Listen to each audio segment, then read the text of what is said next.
Welcome back. Well, this morning we're introducing you to an Army veteran who's turning grit into a lifestyle. She was one of the first women to fly an Apache helicopter. Now she's sharing the lessons she learned in the military and building a community of other female leaders. Women are so active and so accomplished, I think, in so many non-traditional ways in Alaska. As a child growing up in Anchorage, Alaska, Shannon Polson learned to follow her dreams. At age 17, Polson took her Alaskan grit and traveled across the country to attend college at Duke University in North Carolina, where she joined the ROTC. From ROTC, I ended up going active duty. I was in the first group of women to fly the Apache in the U.S. Army's. Apaches had just been made open to women to fly. There was something exciting at the time about doing something that was new and had just opened up. I feel very fortunate for the opportunity to have flown missions that felt like they were making a difference. Polson went on to serve in places like Bosnia after the Bosnian War. We flew armed with our Hellfires, with our 30mm loaded in the Apaches, ready in case we ever needed to use them. And after being promoted to Army captain, Polson was deployed to South Korea in the late 90s. But our job there was to support the infantry. If at any point we violated the no-fly line, we would be shot down. We knew that that was the ramification of that kind of an error.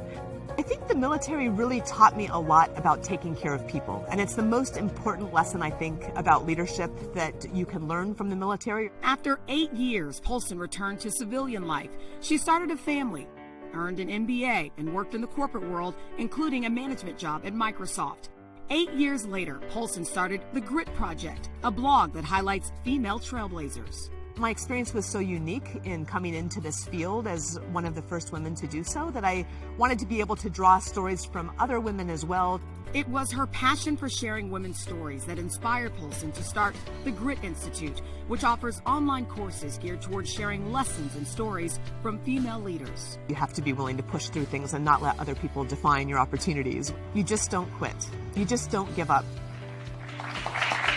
Please welcome Shannon Polson. Take me back to that initial decision, one of the first women to, obviously fly an Apache helicopter. Take me back to the decision of why you wanted to do it and what kind of, did you encounter any, resistance? Yeah, pushback. Yeah. Well, I had been part of the ROTC program at Duke University, so I knew that I had service that would follow that time. And I was in the National Guard at the time, and we had Apaches and we had Blackhawks in the National Guard, and I'd gone to go get my assignment and was told that I could not ever fly an Apache attack helicopter.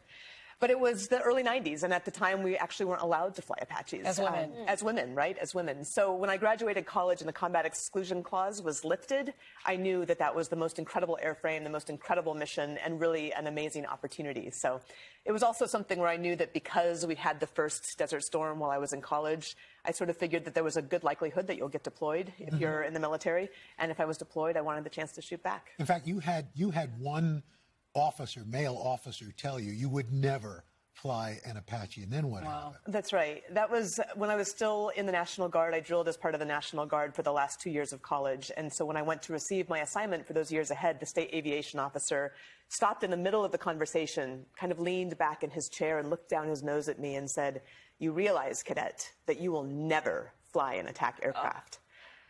And that just gives you even more. It does, right? It does. I mean, I think it was the first time that somebody had said something with such very specific, clear intent. And I went back to the ROTC detachment on the campus of Duke University and asked for a transfer onto active duty. And then the combat exclusion clause was lifted. And boom. I've never seen him since. But, but if you're watching right now, pal.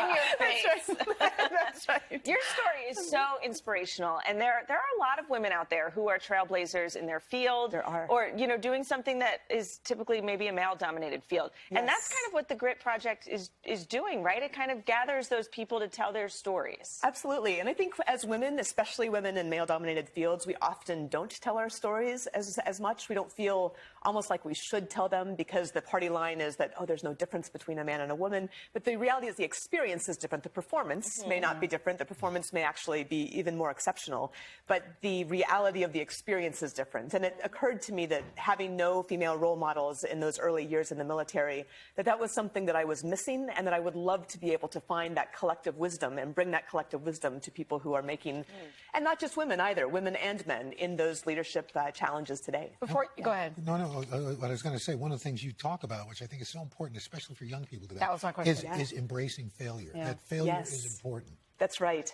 I like to say, and I thought of this early on, that, you know, when you're flying an aircraft, a helicopter or an airplane, when you take off and when you land, you have to turn the nose into the wind. And I think of that as the perfect analogy for facing failure, facing fear, facing any of the challenges that we might face, is that you really have to turn towards it and fly directly through it. And if you do it the right way, the resistance helps you rise. Ooh, that's good. Wow. Shannon Polson. Resistance will help you rise. Like, yes. Shannon Polson, thank you. Maybe not that much. Okay, fine. Shannon's book, based on the Grit Project, is due out later this year. Thank you so much. Thank you for very sharing much. your story. So great to be with you. Thank you so much. We'll be right back.